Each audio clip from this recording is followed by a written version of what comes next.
안녕하세요. 파산관제인 홍현필 변호사입니다. 오늘은 이제 두 번 파산하신 분 한번 왜 두 번 다시 파산 면책이 들어오셨는지 한번 살펴보기로 하겠습니다.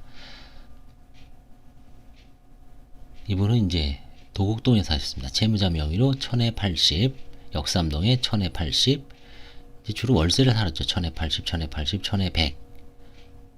그 다음에 이제 우면동, 여기가 이제 서초구에서 이게 새로 이제 SH공사나 이런 데가 많이 들어와 있죠. 여기. 그래서 이제 임대 아파트입니다. 실제 3,220만 원을 대출 받았습니다. 마을금고에서. 근데 마을금고에서는 바로 대출을 해주고, 이거 나중에 문제가, 자기네들 못 받을 수도 있죠. 이분이 망하면. 강제집행도 정지가 되죠. 제한되죠. 3,700까지. 그러니까 어떻게 하냐면, 바로 그냥 그 자리에서 양도를 받습니다. 채권 양도를. 그리고 나서 이분은 그나마 이걸 지렛대로 해서 거기에서 살 수는 있는 거죠. 월 35만 원만 내면 자기 있던 돈 한 800 정도 보태서.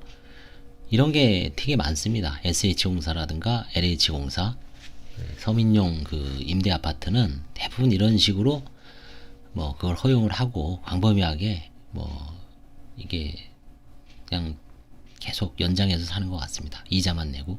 결국 그 돈은 채권자 입장에서 뜯길 일이 없죠. 자기가 이미 양수받아서 보관하고 있는 겁니다. 자기 겁니다. 사실은.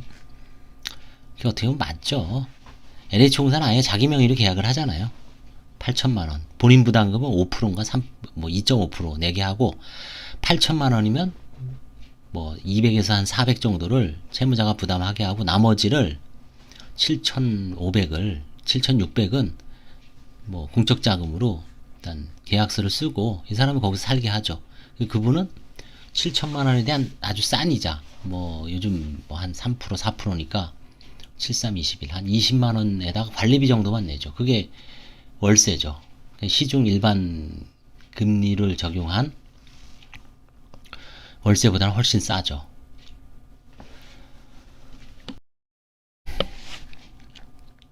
이분은 이제 미용사였습니다. 2005년, 2007년도에 미용실 미용사, 피부관리사, 그 다음에 이제 2014년에 17년도에 또 네일아트, 이런 식으로 이제 주로 미용과 관련된 업무에 종사하셨고, 지금은 이제 이 네일아트 쪽으로 가끔 일이 있으면 하시는 정도로 지금 있습니다. 그리고 남편과 이혼 후 생계를 유지하기 위해 일을 시작하였으나 지출이 늘어나죠. 당연히. 애들을 혹시 키웠는지 모르겠지만 나중에 나오나요? 2016년 10년 파산 면책을 한번 받았습니다. 이 당시에 파산 면책이 되게 유행할 때죠. 8년, 9년, 10년도. 그래서 이후 네일 아트를 배워 2015년경 이 분야에서 일을 이제 하기 시작했죠. 여기 창업을 해서.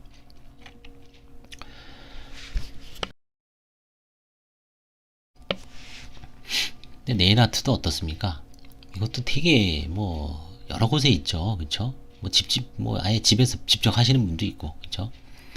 이것도 이제 한때 유행이 됐지만, 이제 손님이 엄청 경쟁자가 많으니까 점점 손님이 줄어들었고, 생활비 유지조차 힘들어졌죠. 생활비를 이제 벌어들이기조차 힘들어서, 사금융 대출 받고 돌려막기를 하고, 2017년도에는 이제 개인회생을 신청했으나, 포기한 이후 사업도 그만두면 당연히 개인회생은 불가능하죠. 정규적인 소득이 있어야 되는데. 그래서 이제 다시 파산에 이르렀습니다. 보시면은 이제 채무자 있고요. 지금 네일아트에서 이제 한 120 정도 일용직으로 해서 벌고 있습니다. 부모님 계시고요. 이제 딸도 마찬가지로 이제 미용업 종에 종사하고 있습니다. 이쪽 비슷한 분야를 하시는 것 같아요. 아들은 현재 군 복무 중이고요. 파산 채권은 6,100입니다. 대부분 이제 사업하면서 진 빚이고 개인 빚도 좀 있습니다. 현재 재산은 사실 4,421 중에 이미 3,500인가요? 그건 이미 넘어갔죠. 3,800인가? 그거는 넘어갔으니까 그걸 빼고 나머지 금액이 이제 실질적으로 채무자 명의 재산입니다. 3,220이군요. 새마을금고에 채권 양도하였고 채무자가 보유한 임차보증금은 1200만원으로 면제재산 범위 내의 소액보증금이죠. 그래서 이건 환가를 할 수 없습니다.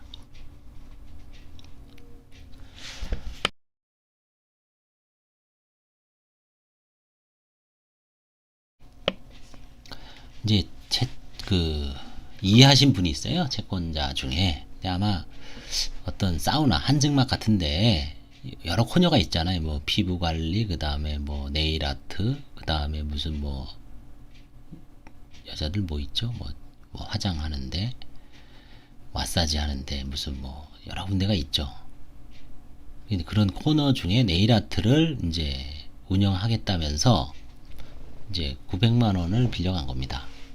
근데 이제 돈을 안 주니까 고소한 거예요. 이런 게 되게 많습니다, 지금. 1억 원의 빚을 진 상태에서 개인회생 중이었으므로 그 당시에 900만 원 정도면은 빌린 거는 이미 변제 능력이 없다는 거를 이제 볼 수가 있죠, 사실. 그럼 다 기소가 됩니다, 이런 게. 진짜 기소가 많아요, 요즘에. 요즘 특히 채무자들 중에 막 이제 파산 앞두고 마지막에 꾼 돈, 파산 신청 한 6개월에서 1년 안에 꾼 돈을 고소를 하면 기소 안 될 사람이 없을 거예요, 사실은. 마지막에 돈 꾸는 게 결국은 왜 꾸겠습니까? 돌려막으려고 꾸는 거죠. 이자도 내야 되고, 그 다음에 뭐 자기 또 먹고 살아야 되고, 직원 월급도 줘야 되고, 세금도 내야 되고, 월세도 내야 되고, 그게 종합적으로 맞물려 있죠, 사실. 근데 그거를 막 이렇게 막 기소하면은 참 엄청날 겁니다, 사실은. 지금 뭐 제가 파산 요즘 같이 기소가 많은 경우는 처음 본 것 같아요. 뭐 채무자만 툭 하면 기소, 뭐 공소장, 예전에 이제 공소장을 저희가 받았는데 이제 우편물 촉탁을 안 하거든요. 올해부터 선택적으로. 저는 이제 하지 않습니다만, 뭐 채무자들이 일단 상담을 하죠. 이거 어떻게 해야 됩니까? 그럼 뭐 대부분 보면 이제 돈이 없잖아요. 그럼 국선변호 해서 그냥 뭐 대부분 자백하죠. 또 무죄를 다퉈서 또 뭐 위축돼 있죠, 사실. 그럼 그 부분만큼은 비면책 채권에 해당되는 거죠. 이거 똑같죠. 이런 거 손해배상, 고의에 의한 불법행위로 인한 손해배상 채권에 해당되어 면책의 효력이 미치지 않죠. 그래서 나중에 이분은 다 면책이 되더라도 요 지금 한증막과 관련해서 고소고발한 900만원 요거는 갚아야 됩니다. 그래서 지금 고소 사건이 엄청납니다, 지금. 2011년 서울회생법원, 이게 이제 서울중앙지방법원이 됐죠. 파산 선고를 받고 면책 결정이 있고 2017년 개인회생 절차를 이용하였으나 폐지 결정을 받았습니다. 주거지 임차보증금은 다시 말씀드리지만 새마을금고에서 대출받으면서 채권 양도 방식으로 새마을금고가 이미 양수하였으므로 채무자가 실제 보유한 금원은 1200만원으로 환가가 불가능합니다. 네일아트 결국은 뭐 이것도 아주 경쟁이 심한 분야죠. 그래서 막판 그 차용한 부분을 고소하는 경우가 워낙 많아서 수사기관도 이제 좀 기소 여부를 이제 신중하게 판정을 해야 되는데, 대개 이제 파산 면책 중이다라고 하면 그 자체로 이미 뭐 변제 능력이 없다는 거를 이제 추단을 하기 때문에 검사가 쉽게 볼 거 없다 해서 기소해 버리는 것 같습니다. 좀 주의를 요하는데, 뭐 결국 최종 판단은 법정에서 해야 되겠지만 대부분 이제 뭐 벌금 내지 집행유예로 또 법정 구속은 또 안 되는 것 같기도 하고요.